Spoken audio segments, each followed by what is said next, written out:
Welcome to Better HR in 10 minutes, where we take a HR related question and discuss it in 10 minutes or less from the perspectives of an employment law attorney and an equal employment opportunity trainer. I'm the employment lawyer. I'm Sarah Glasser, and I'm a shareholder at Lloyd Gosling, Rochelle and Townsend in Austin, Texas, where I head up the firm's employment law practice group. And I'm Now, the trainer. I'm Rodney Klein. I have 30 years experience with the U.S. Equal Employment Opportunity Commission and as owner of my own training firm.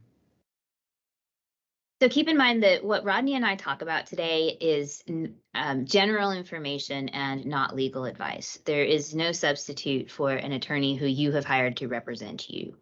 So Rodney and I are talking today about conflict, and specifically conflict or conflicting opinions between employees and some best practices, ways that you can manage those conflicting opinions. Rodney, I know you have lots of really great thoughts on that. How do employers effectively manage conflicting opinions between employees?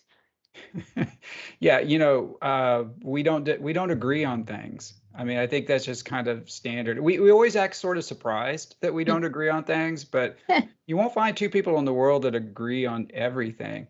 But disagreement is good stuff, right? It's the energy that organizations use to drive themselves forward.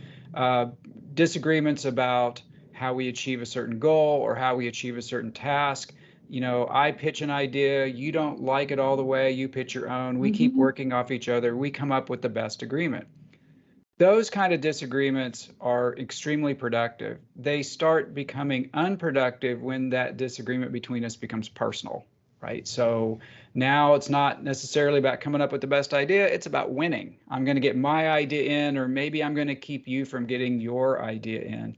And I think the ultimate goal is keeping that disagreement focused on the task, on stuff that's productive, and trying to keep the individuals feeling like they're being rejected in the process, or to keep those disagreements from becoming personal. But the key is how do you do that? So what do you think? How do you do that?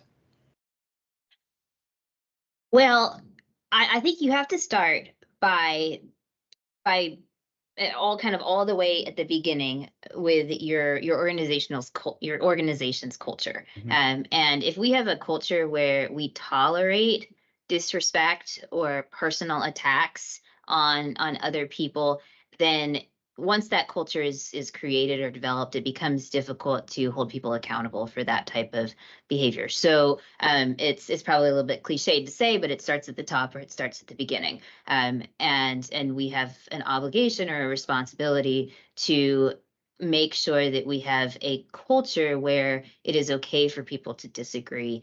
And when they disagree with their supervisor or the CEO or the person at the top, that they're disagreeing with their ideas and not their personalities. And when you keep things as objective is the word for it, I think, as objective as possible in that way, then you're modeling that behavior for the people who work below you. And importantly, if the folks who are below you don't act in line with that culture that you have created, then you have set yourself up in a position where you can hold them accountable to shut that type of behavior down. Yeah, I think a lot of it is most of us, when we express disagreement, we don't know how to do it productively. We're used to disagreeing when we argue, when we have fights, and fights almost always get to be personal. And I think a lot of it is we have to be able to teach our people, that we put them in our teams, that we teach them how to have these productive disagreements, and that we ourselves learn how to have productive disagreements as well.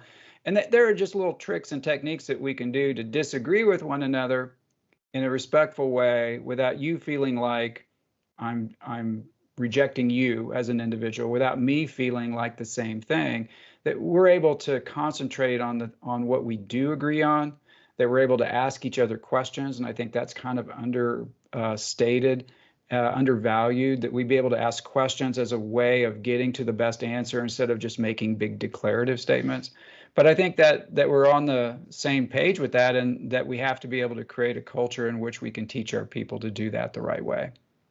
And a big part of creating that culture is effectively managing people who step outside of what we want our culture to be. And so when I conduct training, I to supervisors usually, I talk about managing childish or disrespectful behavior in the workplace, and I make sure that I talk about this sort of there's a line in EEO where on one side of the line is behavior, which is illegal behavior, and then the other side of the line is behavior that's not illegal, but that we don't necessarily want to exist in our workplace. And I'm clear to them that this is what we're talking about. You know, if it's illegal or somebody is upset with someone else because they feel that they're making racial or sexist comments, then that's something different. But here on this side of the line, making sure that folks understand that even if it doesn't rise to the level of harassment, that's not the type of communication style that we tolerate in our organization is really, really important. I think you're right. And I think that does it for this session. Hope this was helpful, and please let us know if we can be of any assistance to you.